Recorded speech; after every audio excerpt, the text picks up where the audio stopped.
Hello mga tropa. For today's video, gagawa tayo ng fried chicken and coated fries. Request po kasi ng mga bata.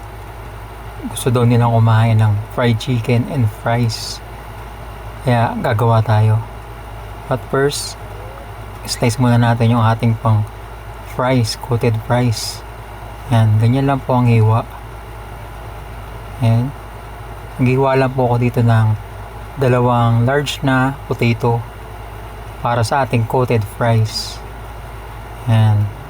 Slice lang po natin. Paparami na naman ang kain ng mga bata nito.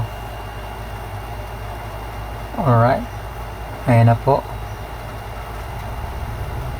Then, nagmixture din po ako dito ng flour, cornstarch, curry powder, MSG, Inisa mix. Ayan po yung halo ng aking flour.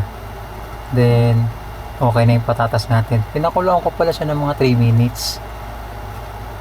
Tapos, i-freezer natin yan. And, timplahan na natin yung ating chicken. Salt and pepper. Ayan. Salt and pepper to taste lang. Then, mix lang natin to. Babad lang natin siya ng 30 minutes para pumasok yung lasa niya sa chicken. Alright. Mix lang natin yan mga tropa. Okay. Hugas tayo kamay. And now, yan na. Naglagay ako dito ng mixture ko na flour para medyo maganda yung coating ng ating fried chicken. Then nag-add din ako dito ng cold water para mas maganda yung pagka-crispiness ng ating chicken. Okay? Then start na tayo mag coating ng ating fried chicken. Yan. Okay guys. Yan lang po. Coat lang natin ang ating chicken. Huwag natin kakalimutan yung left na kamay sa wet and yung kanan sa dry para di po magdikit-dikit yung flour sa kamay nyo. Then nagpainit na tayo ng mantika. Canola oil po ang ginamit ko dyan. Then fried na natin yung chicken. Ayan. Yung tamang init lang po ng ating oil para hindi po masunog ang ating fried chicken. Habang hinintay natin yung fried chicken, mag-mix na tayo ng ating gravy mix para sa ating gravy. Gusto kasi ito ng mga bata eh. Nagawa nilang sabaw. Okay, mix lang natin yan. Uy, merong extra, hindi makahintay. Wow, anak ko nga pala. Gusto rin yata matuto magluto. Gusto rin yata maging chef. Wow. Wait lang anak ha. Ayan.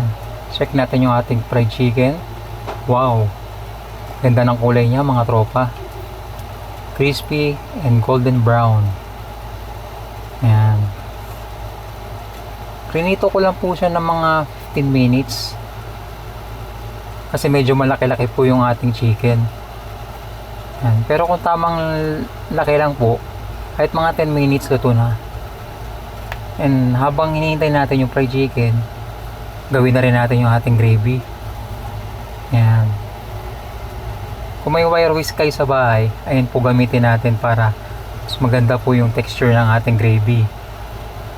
Yan. Hintayin lang po natin lumapot. Alright guys. Pwede na siguro to. Marami na naman makakain yung mga bata. Okay.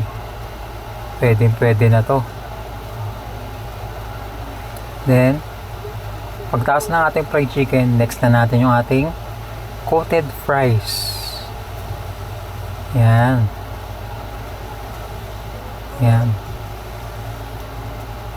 Then hintayin natin siya maging golden brown. Yan mga tropa. Ang sarap nito. Crispy to mga tropa. 100%. Okay. Malapit na tayo matapos. Pan-toppings po natin yan sa ating fried chicken. Then, syempre, gawa na yung ating product. So, si Chef Harold muna ang mauunang titikim kung pasado. Bago ang mga bata. Syempre, ako muna. Ako nagluto eh. Okay, tikman natin yung leg part. Sausaw natin sa gravy. Unang subo mga tropa. Sarap. Crispy. Panalo na naman. Matutuwa na naman ang mga kids. Okay, sausaw natin ulit. Hanap tayo lagayan ng buto. Ang sarap niya guys. Crispy and juicy. Sarap. Tignan nyo guys oh.